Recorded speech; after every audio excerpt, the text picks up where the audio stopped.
মহাপা। কেন কেন আবার? আমি সাপ আর সুবর্ণ তো মানুষ। সুবর্ণ সাপুড়েদের প্রধানের ছেলে ছিল। আমরা একে অপরকে খুব ভালোবেসেছিলাম, কিন্তু কিন্তু একজন নাগ কন্যার সঙ্গে মানুষের সম্পর্ক কেউ কেন মেনে নেবে বলো? কেউ মেনে নেয়নি আমাদের ভালোবাসা, কেউ না। না সাপুড়েরা মেনেছিল, না নাগেরা। আমাদের ওরা আলাদা করে দিয়েছিল, বলেছিল যে আমরা যদি কোনোদিনও আর একসাথে হই, কাছাকাছি থাকি, তাহলে আমাদের ওরা চরম শাস্তি দেবে। আমি তো পারিনি। আমি সুবর্ণকে ছেড়ে দূরে গিয়ে তো বাঁচতে পারবো না। আমি পারিনি ওকে ছেড়ে থাকতে, সুবর্ণও পারিনি। তাই আমরা ঠিক করেছিলাম আমরা অনেক দূরে চলে যাব, অনেক দূরে, যেখানে কেউ থাকবে না। সবার থেকে অনেক দূরে গিয়ে আমরা আমাদের মতো করে বাঁচব। আমাদের একটা ছোট্ট সংসার হবে, ছোট্ট কিন্তু ভালোবাসায় ভরা।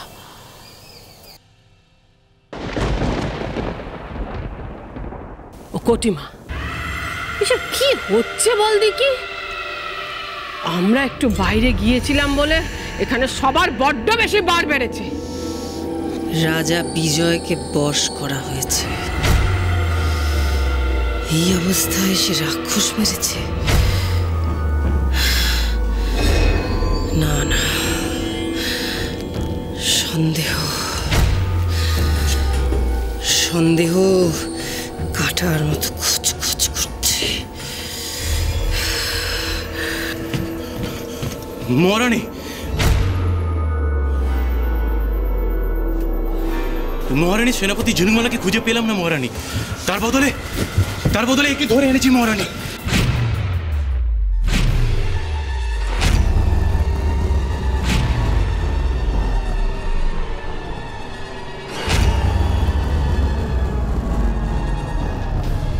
চল চল।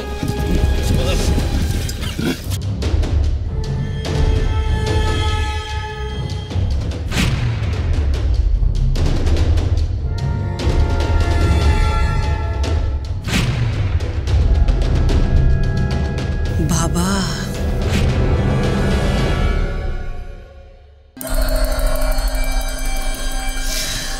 আমার পরম পূজনীয় পিতৃদেব,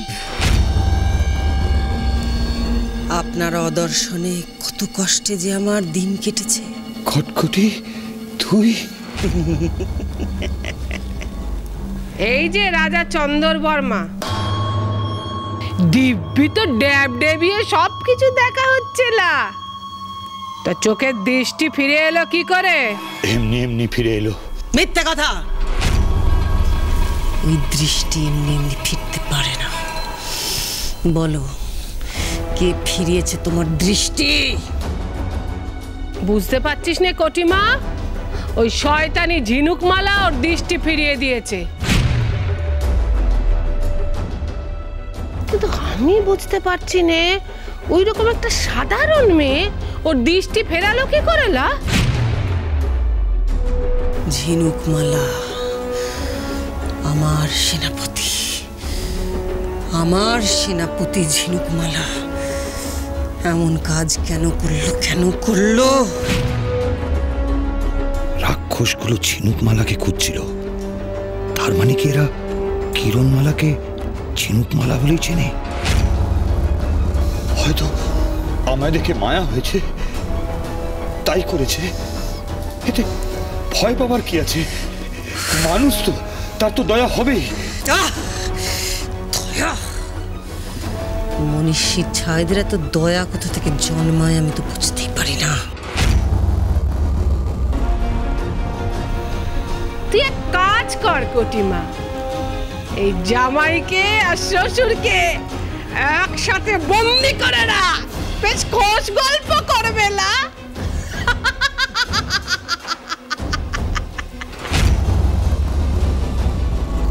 জানো, আমাদের দুজনের চোখে অনেক স্বপ্ন ছিল। আমরা দুজনে মিলে অনেক স্বপ্ন দেখতাম, একসাথে বাঁচার, একসঙ্গে থাকার। কিন্তু ওরা আমাদের কোথাও যেতে দেয়নি। পালানোর সময় নাগেরা আমাদের ধরে ফেললো। জানো তো আমি ওদের কাছে বারবার বলেছিলাম যে তোমরা যা শাস্তি দেবার আমাকে দাও, আমাকে শাস্তি দাও, কিন্তু আমার সুবর্ণকে ছেড়ে দাও।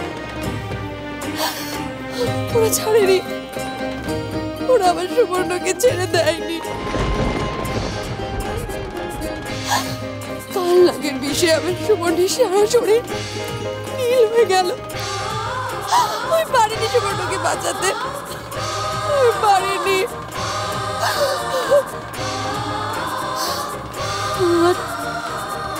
নাগেরা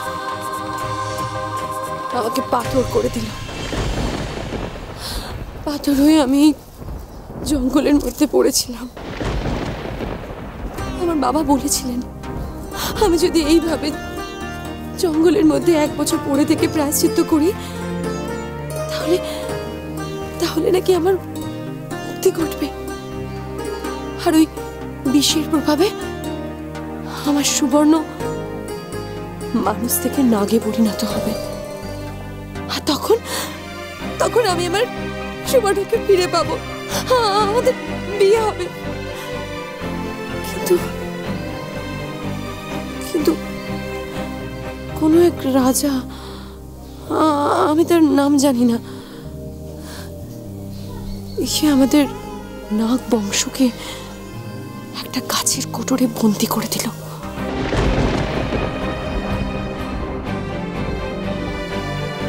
আর আমি এই জঙ্গলের মধ্যে একা পড়ে থাকলাম। জানো তো, আমাকে না কেউ উদ্ধার করতে আসেনি, কেউ না। মহানাগের নাগমণি ওই গাছের কোটরে রয়ে গেল। তাই না, নাগমণি গাছের কোটরে নেই।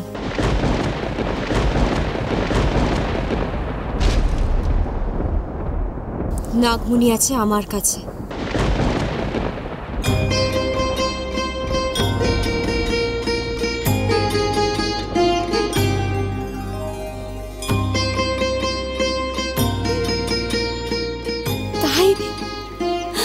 তাই তোমার স্পর্শে আমি আমার আগের রূপ ফিরে পেলাম।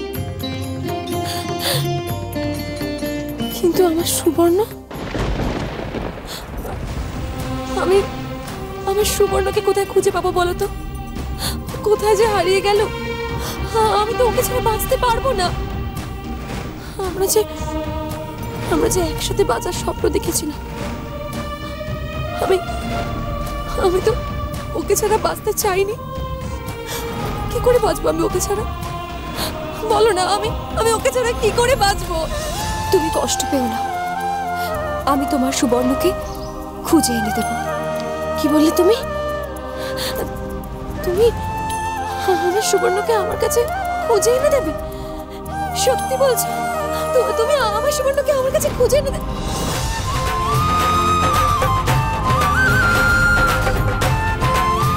কিন্তু তুমি কে? তুমি কে বোন? তুমি আমাকে উদ্ধার করলে, আমার সুবর্ণকে বলছো আমার কাছে খুঁজে এনে দেবে?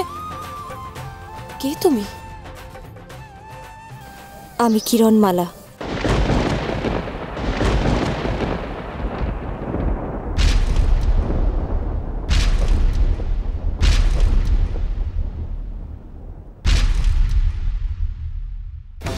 আমার বাবা মাকে ওই রাক্ষসেরা বন্দি করে রেখেছে। অচিরপুরের সিংহাসন দখল করেছে তারা। হিংসা, রক্তপাত আমি আর সহ্য করতে পারছি না।